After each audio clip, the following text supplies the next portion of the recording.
Welcome. You are listening to The Travel Winds, hosted by Pete Kotzbach.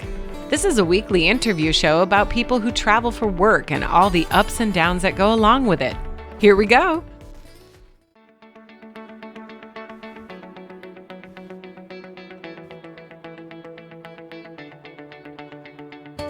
Welcome. You are listening to The Travel Winds, hosted by Pete Kotzbach. This is a weekly interview show about people who travel for work and all the ups and downs that go along with it. Here we go. Hey, welcome to the Travel Winds podcast. Today, my guest is Breegan Jane.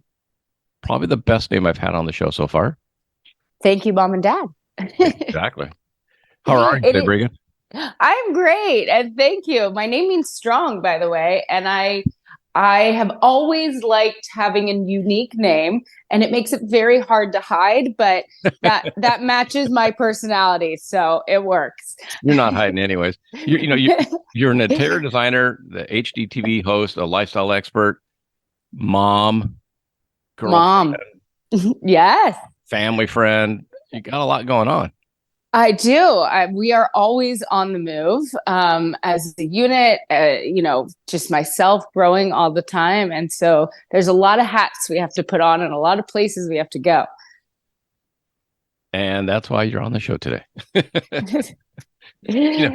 How much traveling? I mean, I think I would think most people think of an interior designer and go, well, they don't travel. Oh, but yeah. It's almost the exact opposite. It is the exact opposite for me and my career. I would say that there's a few different points of my career that sort of bring up the travel. One is TV. So we're constantly doing shows, and almost like, I've uprooted my life for 3 months and moved to Austin because the show we were filming was based in another state. Also, from an industry standpoint, once you get into the manufacturing and design side and sort of that edge of things, there are trade shows from here to Paris to Italy, a big one in North Carolina twice a year. No. So those are a big part of just where my career has taken me, less in home design and more in working on and with manufacturers. Okay. So there's all that. And then, we got to justify all this work. So then there's vacation. Well, forget the vacation part. That's the most important part. That's what gets me on all the little planes where I'm going, okay, what city am I in? Where am I? Who am I? Yeah, that has been the last 2 years of my life more significantly in a way that I've had to learn how to live out of a suitcase. How has that been? We careful what you wish for. Yeah, I've been at a point in my career that about 2 years ago, I literally, sort of spoke into existence and said out loud, what do I want to do next? And I looked at other people's successful careers that I like, and I'm like, they're always on planes. And I was like, let me learn. Like, world, give me the opportunity to learn how to be that busy so that when I get where I need to go, I will be ready for it. And it was like the world opened up and was like, well, here's a 7-city tour. Yeah. Well, so, I always like my wife doesn't travel anywhere near as much as I do. And it's obvious when we start packing because I know pretty much what I'm going to need.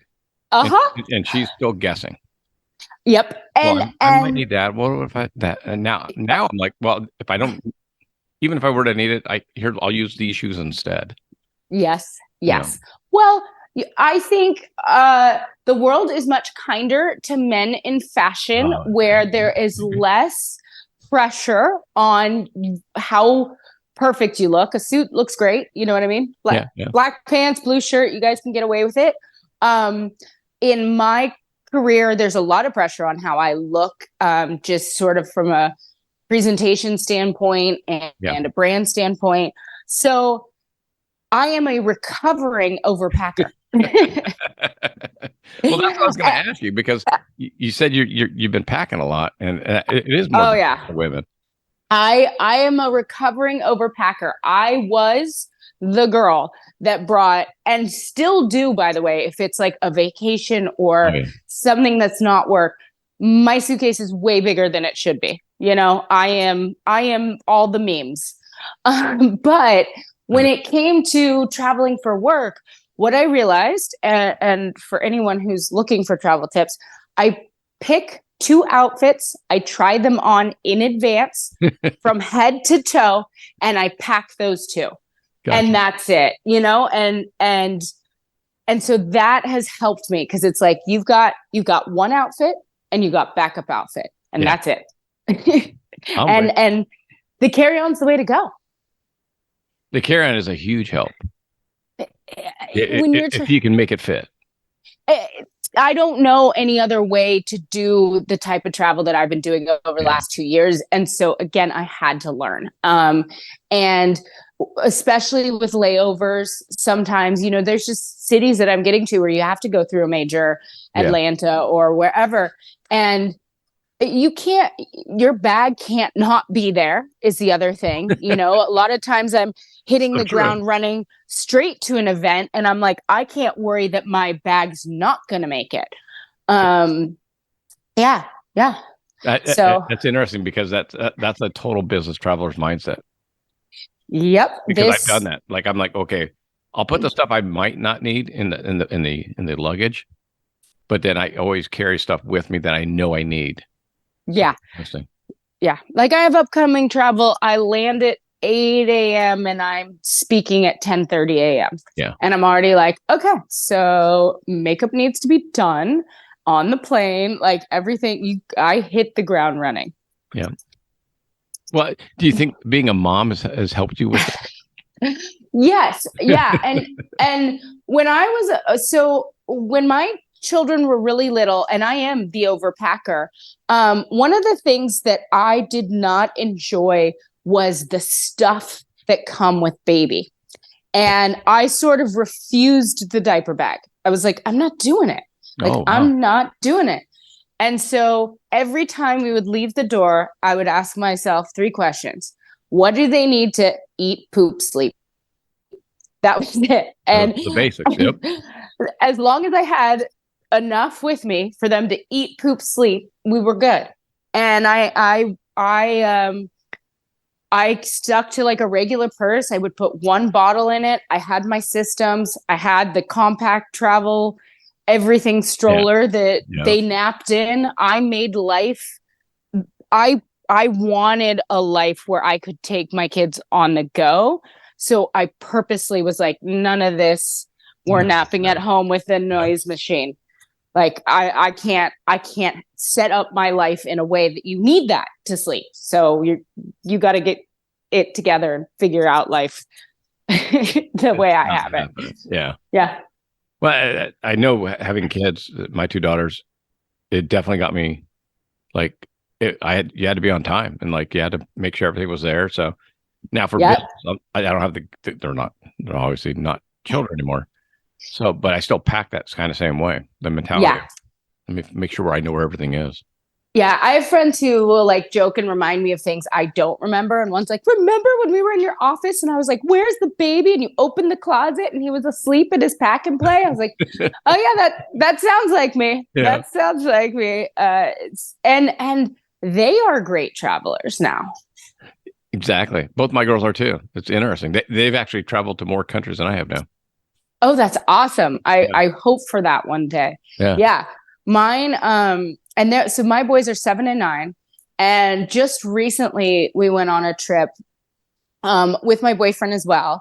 But I was literally walking out of the airport and I was like, I'm not carrying anything. Yeah. I'm not carrying a child. I'm not carrying my own bag because I've got little gentlemen who are rolling my bags. I was like, what is this? So finally, I recommend pushing through so you can get to the other side. I've had that talk with many of friends. I go, the first couple of years are rough. You literally have to do everything for them. It's brutal. It's brutal. But we had we have They carry on for them. That's a scooter. Before that, we had the one that they could sit on and pull. And, kids are really resilient. I think they're built that way. We've had lost luggage. I think the worst travel moment I had, they were probably 2 and 5. And we were going through Madrid to get to Ibiza, which is one of the places we love to go. Yeah. And I was all alone with them. So it was me and the 2 little boys, which I try to not do. Usually there's a nanny or my mom or an aunt or somebody, Yeah. And we were staying a long time. So I had 5 full bags, partially because we travel with their life jackets when we go to Europe, just because it's easier, right? Yeah.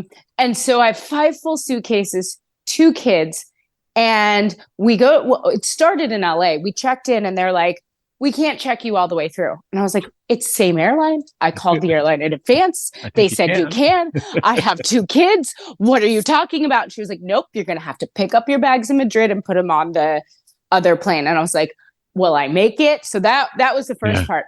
So we get there. We're waiting for our bags, and I can hear last call for our next flight.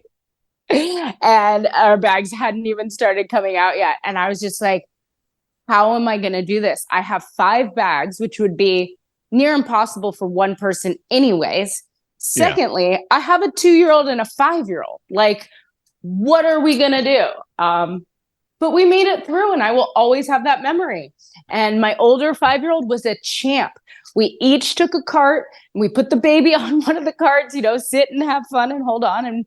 And we made it through it. It was fun. Yeah, I was going to ask you, you've traveled quite a bit with your children. And I mean, that to me, that's a huge benefit. I traveled some with my kids and like, especially when they're in high school and summertime, they would go out with me on my road trips and all that, so they could see what dad did. Yeah. That's one thing you're not gonna have that issue. Like, they all know what mom does.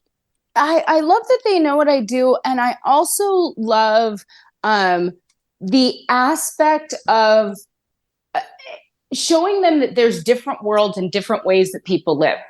I mean, as small as the changes from LA to Portland, like I remember we were just there recently and they're older now, but my first question was, let's all look out the window. Tell me 5 things you see that are the same as where you live and 5 things you see that are different. Oh, nice. And it's a very interesting way for me to try to communicate something that you just have to learn through experience. You know what I mean? I really like that you said that. I'm going to share that. Yeah, it was and what they say is always really interesting. Yeah. You know what I mean? Like my son was like, their freeway isn't as big. I was like, it is not. My other son was like, it's so much more. There's a lot more trees here. I was like, yes, there are. And there's just interesting things that they notice. One was like, they have graffiti, like we have graffiti. Yeah. But mommy, I like their graffiti better, or whatever it is. It's just, it's a way of looking you're up opening and their eyes up. Yeah. Yeah, I'm trying. Well, and as a business, I travel all the time for work, and for the most part, I see a lot of kids with their head in their Switch or on their phone. Mm-hmm. And my Switch was the window. You know what I mean? Right. When we used to travel around, it was like there was nothing to distract us. There was nothing to distract us. I will say, the new iPad and the TVs in the airplane do make it easier. So I often remind parents, like, it's not like you're going to do this all the time, but if you need to just, throw the iPad in front of them, you can. And they're pretty easy on a plane because of it. Yep. And I actually got a travel tip from a mom friend of mine who they travel a ton. And she had about a 3-year-old and he had a phone. And I was like, oh, and she's like, yeah, he has a phone. And I was like, really? And she was like, well, what's the difference between that and an iPad? And it's just easier for me to carry. We don't use it any more or less, but it's a smaller device that I can throw in my bag as opposed to the iPad that's just it's cumbersome. They're bigger. They've got the crazy kid covers on them. They take up half your bag. And I was like, ooh, how smart. So I copied her. I kind of look at the phones with kids the same way social media is. Like, a lot of people complain about social media, but there's some terrific things you can get out of social media. Right. Depending on how you use it. Right. And it's the phone. It wasn't like he was using it to call people or searching or texting his friends. She was using it as an iPad, but it was just a smaller device. And for her, who traveled constantly, she knew that it would always be connected to the internet, because it had those capabilities. So you find what works for you, and you find what other people are doing, and you kind of just make it work. And that's, I like the even, I think even for adults, I think adults should go to a new city and say, what are 5 things that are similar and 5 things that are different? Yeah. I enjoy taking my children everywhere because it reminds you to look at the world the way you want to, not the way you do. And that's part of the miracle of being a parent. It's just stopping to smell the roses again, because you have a little kid that you want to remind to stop and smell the roses, and you inadvertently end up doing it yourself. I feel I know the answer to the question I'm about to ask you. For me, when I used to travel for work, I never booked in extra time. Like, it was always about, let me get to what's the most efficient way for me to, if I got to fly into Louisville, I can fly in at Thursday night. That way I can be at work at Friday morning. I'll go to company dinner Friday night, work Saturday, and then fly home Saturday night. Mm-hmm. I'd get home and my friends would be like, hey, what'd you do when you were there? I'm like, I worked. Uh-huh. They're like, oh, did you go to the Muhammad Ali Museum? I'm like, no. Did you go to the Louisville Bat Company Museum? I'm like, no. Did you go on the riverboat gambling? No. Did you go downtown? No. Yeah. So now I always book in extra time. It sounds like you probably do something similar to that. I probably have been to New York over 50 times at least, maybe more. It's a random number in my head. Like 2 trips ago was the first time I had seen the Statue of Liberty. Exactly. I was like, I've literally, and it wasn't even out of trying to go see it. I just happened to have a meeting, in that side of town, up on a building where we had this beautiful view of it. And I was like, oh, finally. There it is. There it is. 10 years. I don't know how long of just going there consistently and never seeing it. Do you try to book in extra time, or would that be something? So it really depends. I mean, each trip is different, right? And each reason is different, but I like to meet people more than see things. And the more you travel, the more you get to know people. The more you get to know people everywhere, the more you know people everywhere, right? So I am typically the person who's like, oh, and my second cousin lives there. Let me get lunch with them. And, PR agent, I'm going to be in this city. Let's do a news channel thing, even though I'm here for a plumbing convention. So I am a glutton for like just back to back, making the most of socializing in that area, almost above trying to see things. So that's awesome, though. Well, and meeting the people is seeing the city. Yeah, exactly right. So that's a good way to see. This is why I like my show. I'm glad you like what you do. I think that makes it easier, especially when there are high demands on travel and work. I also love what I do, and it makes it easier when you're on the red eye and there's turbulence and you're like, why am I here? Why am I going this place? Like, what? And then you realize that you get to do what you love. What's the least favorite part of your business travel regimen? Oh, I hate flying. I am from the anxiety standpoint. Okay. I travel with a bag that I never dig into, but it's got every Xanax type relaxing thing in there because my anxiety spikes to level 1000. Yeah. Doesn't matter how much I fly. That happened after kids. Oh, wow. I was fine traveling before kids. After I had kids, something clicked in my brain where I was like, I'm somebody's mother and I can't die. And I don't know why, because it's just an irrational fear. But for whatever reason, stepping on a plane reminds me of my own mortality, and that this thing could go down at any point in time. And me and my yoga breaths and a few prayers get through every flight. And every flight, I'm like, again? How are you still scared? Again? Every flight. My wife is she doesn't do Xanax, she does gin. Oh yeah. Martini or some tequila. She hates flying. She hates flying from Vegas to LA. Oh, I once 40 minutes. Oh yeah. No, if I had a flight once back from Vegas to LA, and I had a friend driving, and I was like, can I drive instead? I'm gonna skip my flight. My wife, she's like, well, let's just drive. I'm like, fine. Yeah. No, I don't know what it is. And it's literally my lesson of face fear and, just face your fear and do it anyway. And I can't believe I keep booking and flying as much as I do, because every time, without doubt, when that plane starts taking off, I'm like, please let me live. Please let me live. Please let me live. Wow. And it is the anxiety that's the struggle. I logically know that I'm safer than I am driving around LA. Yeah, absolutely. But for some reason, it just really highlights that I have infinite time. And it is a deeply spiritual thing for me. That's pretty, for my listeners, how often do you go to Kenya? So I was there I've been twice this year. I was there in February, and before that I was there in November. I hadn't had a chance to go kind of pre-pandemic. We had to wait a while, but yeah. How many hours of a flight is that? That is okay. So because the kids and I chat, I'm like, it took a whole day. So it's a 9-hour flight and an 11-hour flight, the way that I did it, which is through Amsterdam. But because of the layover, I think I was 26 hours or more from door to door.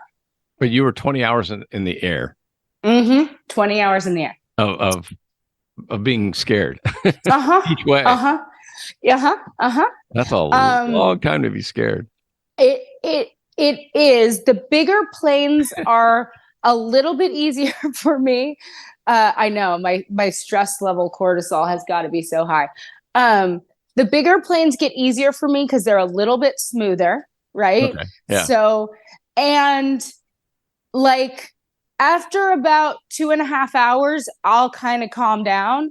But yeah, it's a long time to have your adrenaline spiked. Yeah, it's funny you say it, because my wife, like I told you, she hates flying. But when we go to Hawaii, and I go there for work, but she doesn't like the first half hour, and then she kind of forgets that she's above the ocean for a while. Yep. And then she hates when we start coming down. Yep. I'm the same. Yeah. I'm the same. In between, she does okay with. And you know what's even crazier? I took flight lessons in my early 20s and flew a tiny baby Cessna. And I think about that now, and I'm like, no, what was I thinking? I'm good. You wouldn't want to do that again. That's pretty awesome. But I also thought it would help me, and I think it might have backfired because, and I wasn't really scared of flying, but I think I already kind of didn't enjoy it. And I thought, well, if I learn how a plane works, and I, kind of like driving a car, then maybe I'll have a better understanding of like flying and feel better. No, when they told me, they were like, okay, so first step, you visually check the plane for any gashes, slashes, anything that would make your plane go down. I was like, you want me to visually check the plane to make sure I'm not going to go down? I'm like, I am so ADD. There could be a giant dent in the side of this thing and I wouldn't even notice it. So I was like, nope. But it was fun. I mean, I flew with a visor on, no visibility. Yeah. I've stalled the tiny planes so that you actually are free falling and you have to, get them back into gear. Yeah. But no, thank you. I'm good. I'm good not being a pilot. Thank you, pilots, for keeping me safe. I'm with you. I interviewed she was a pilot. Well, She was a pilot for the Army in Iraq, and oh wow, flying the C-10s, the big cargo planes. Oh, and then she flew for the United Nations in Africa. Okay. And then now she flies for Southwest. And I made the stupid mistake of saying, well, what's the biggest difference? She goes, well, I don't get shot at right now. Oh, like, well, hey, that's probably a good plus. That's got to be a good plus. Yeah, helicopters also scare me because you got one little prop up there, and if that thing decides to get stuck, you're a bullet in the sky. A rock. Pretty much. Out of all the places you visited, what's the most influential? Most influential. Interesting question. My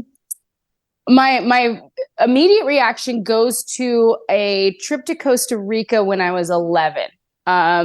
Because probably of the work we were doing out there. So we were looking at microloans programs that were philanthropic. Okay. And we were visiting the business owners who had taken the loans and paid the loan back, and looking at, just what it was doing in their area. That charity doesn't even work in Costa Rica anymore because there isn't a need like there was when I was 11. Yeah. But it was very much out of my own world, meeting people. And I was like 11. So it just felt like I was really present for the first time, maybe understanding the world a little bit differently. But Costa Rica is also incredibly beautiful in that, vacation goals way.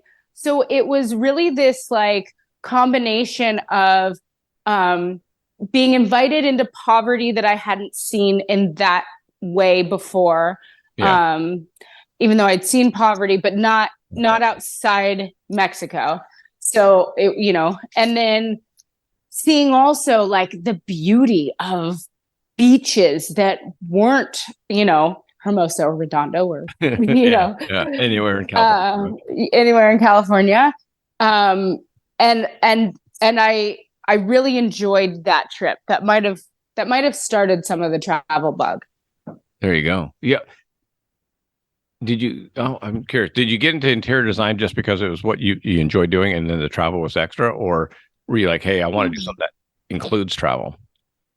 No, I don't think I much like you said at the beginning of the show, I don't think I thought that interior designers traveled. Yeah. I like visual representation, and I thought that was fashion for a while. I thought that was marketing for a while. And so when interior design and I met, it was like, love at first sight. Yeah. But it was more happenstance and accidental than it was like, I'm going to go to college for interior design. I didn't even know what interior design was or that people could make money at it. Exactly. So no, I don't think I did. But my first business was a retail clothing store. And I remember distinctly realizing I wasn't going to be able to travel with a physical store. Yeah, and, we were in a downtown location. It was great. It was cute. I had all the lines, it was fun. But I just was like, yeah. And even if you physically aren't working it, even if you have staff, when you own a small retail business like that, it owns you too. It is almost impossible to get away. Yeah. And I made the choice like 3 years in. I was like, no, because even if I have 20 of these, even if I am stuck. Yeah. And it's interesting. Most of the people, do you think I know you could do it. You just don't want to. I mean, I could have an office job and I could do it. I just would not want to be stuck where I had to go to the same place every day, Monday through Friday. Well, and I opened my first retail store when I was 18, and it was in Hermosa Beach where I grew up. And I also had the feeling of I'm getting stuck in my hometown. Yeah. So now I dream of having a flower shop in Spain and being stuck, but Totally at that time it was different, Well, yeah, I mean, I totally get that. Yeah, my daughter just moved to Santa Monica because she wanted to get out of the South Bay. Yep. Kind of still in it. She goes, no, totally you're not. You're not. It's totally different up there. So I get that. And my other daughter actually moved to Tennessee. It's like far out. They both grew up in Redondo, and now one's in Tennessee. I have cousins in Tennessee right now, and they grew up out here in Southern California. And I'm like, okay, interesting choice. HGTV has a lot of roots, and Discovery's headquarters is in Tennessee. So I've spent some time out there. I actually enjoyed it more than I thought I would. But coming from Southern California, there's a lot more than 5 things that are different in a way that feels uncomfortable. So I was like, no, we're good. We're good. I had that talk with my daughter too. Yeah. It's interesting. Yeah. Yeah. And then it's, it is what it is. What's your favorite place that you've seen around in the States that kind of threw you off? It's in the States that threw me off. Favorite place in the States. So I've been to like Florida 5 times, 5 different parts of Florida, which I found to be really interesting, kind of like within this quick 2-month span for different reasons. It was very interesting to see. Like West Palm Beach, I remember being like, oh, like, no, is it West Palm or is it? But I was like, oh, I see how like this is a weird little. I see why Jeffrey Epstein lived here. Like it is remote and extremely wealthy and strange. Yeah. That's pretty cool. It's just certain. But that state is completely different. Like you go to Orlando, and then Tampa's different. Jacksonville's different. And then then we were like up by up on the Panhandle and like just everywhere. Then you're in Alabama, basically. Pretty much. And I was like, wow, this is the same place that I was just at with Teal Waters, but it feels so different. And so that was interesting to see how diverse one state can be. I really like Portland right now. They do have a little bit of a homeless problem like we have here in Santa Monica. So maybe that's why it feels like home. Yeah. But it seems to be young and progressive and booming. Tennessee was fun. I'm trying to think. I go to these little tiny towns sometimes, and it's interesting. What's always interesting for me too is like the Uber of life now, right? Like that didn't used to exist, but now we sort of depend on these Ubers. And so you always kind of inadvertently have this half-hour ride with a local, right? And it's funny how your body sometimes goes, oh, this just feels great. And then other times the hair on the back of your neck kind of stands up and you're like, yeah, he's wearing it, and you make all these assumptions, but something just feels off with the rhythm of the place you're going and who you are, and so that's always funny for me because it never is the expected place or answer, Yeah. What's your strangest Uber ride? Oh, I've had some really strange ones. I've had some really strange ones. I'll tell you at this point, my boyfriend got me a little ring that has like a tiny little switchblade in it because I think people underestimate how much control that driver has and how locked in their vehicle you are. And so I now, as much as I can, try to get car service in advance. And like when I go to North Carolina, like ask for female drivers from private companies. It's just, I've had people use the N-word several times. Just, being a Southern California girl, I'm like, where am I? What year did I go to? There was one guy, like cowboy hat. He had a sheriff hat on the front dashboard, but was driving an Uber that wasn't like a nice car. And you're just like, am I safe? Are you really wearing that? Yeah. Yeah. Because I mean, is that your buddy's hat? Yeah. Well, and also like, are you the sheriff and the Uber driver? Yeah. Because you probably are in this town, which means like I am in no control right now. Like, anything, anything could happen because you probably are the local sheriff. And then other places that are filled with just like warmth, like that hospitality aspect. Kenya, for example, like when I go to Kenya, we're not in Nairobi. I mean, we go through Nairobi, we stay there a night, but I am probably 20 hours outside Nairobi by car. I have to go plane, car, and then car in the morning. But we're where there's nothing.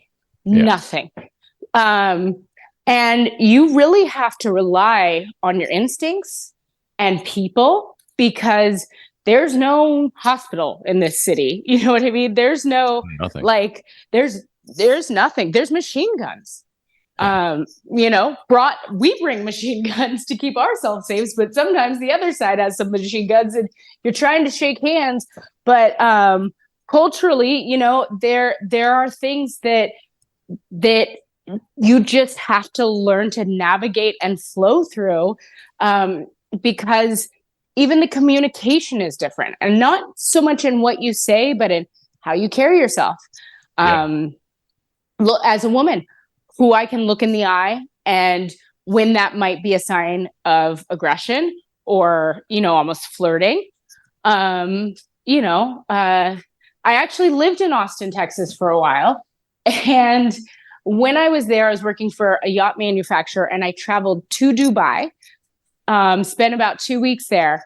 And it's what convinced me I didn't want to live in Austin, Texas anymore, because I felt more at home in Dubai than I did in Austin. That's insane.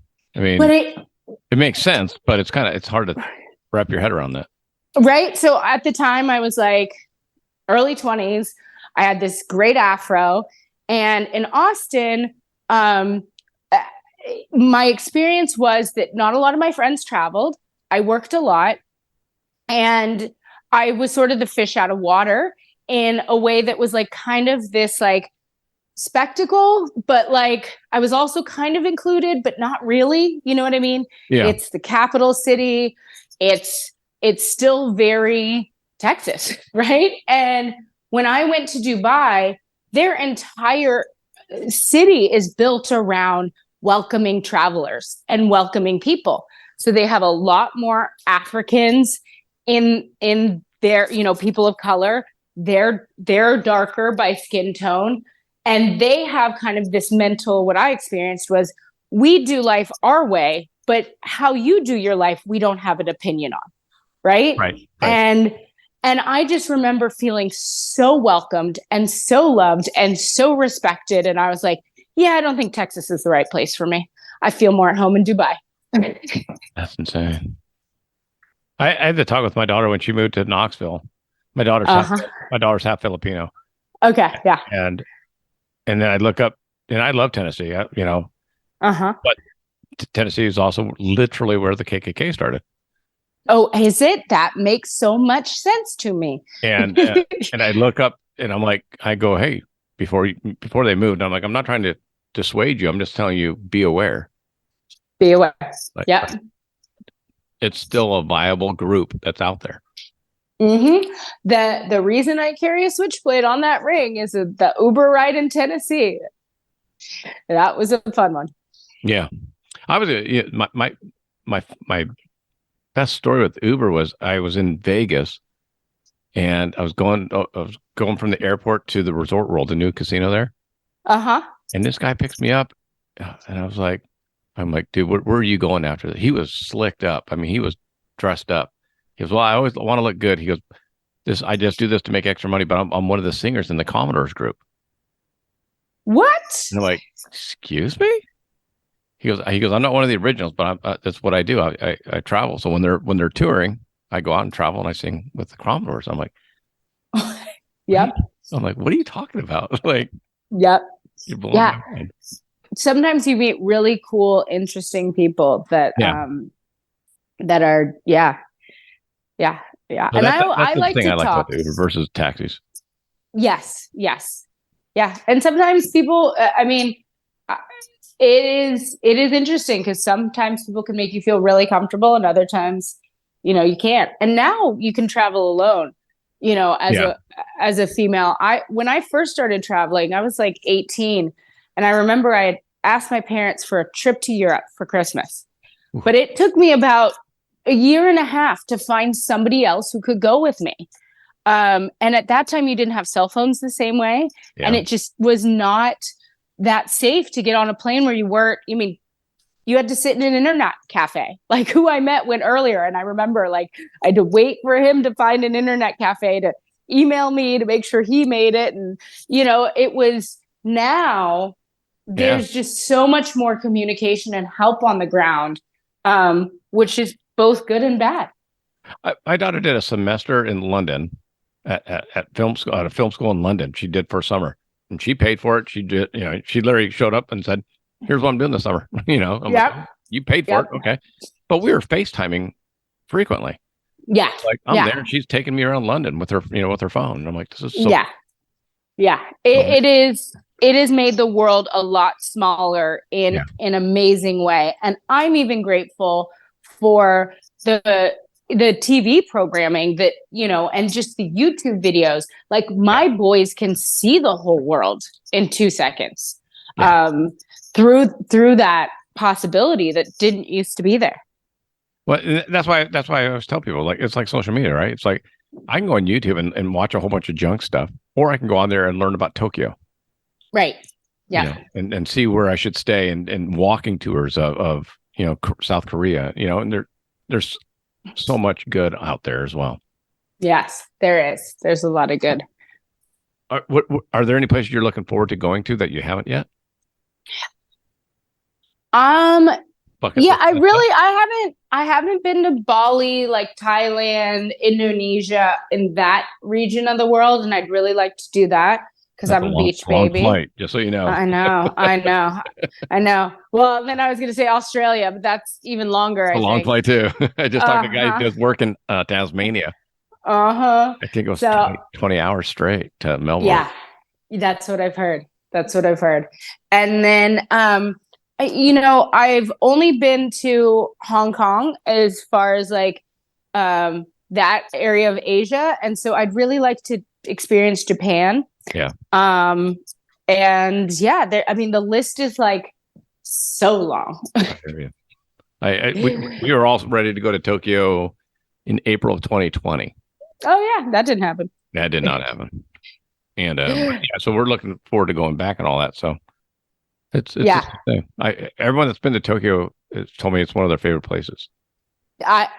Same. And I love listening to places people love.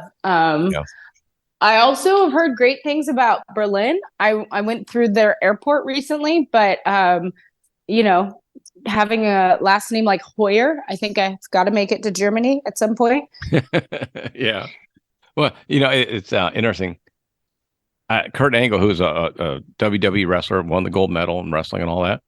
His most influential place was Russia.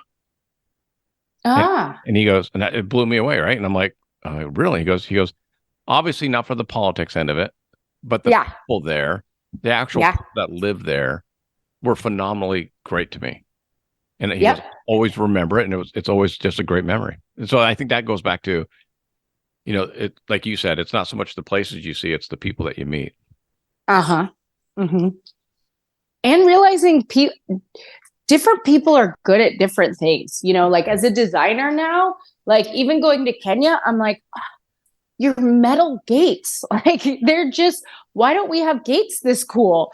And you can find so many different artisans, and I love that from the designer aspect. And I think interior design, when the world gets very confused about how not connected we are, I always remind my industry that like we value things from far off places and everything that goes into it. And we place them into homes and our people's homes to tell those stories.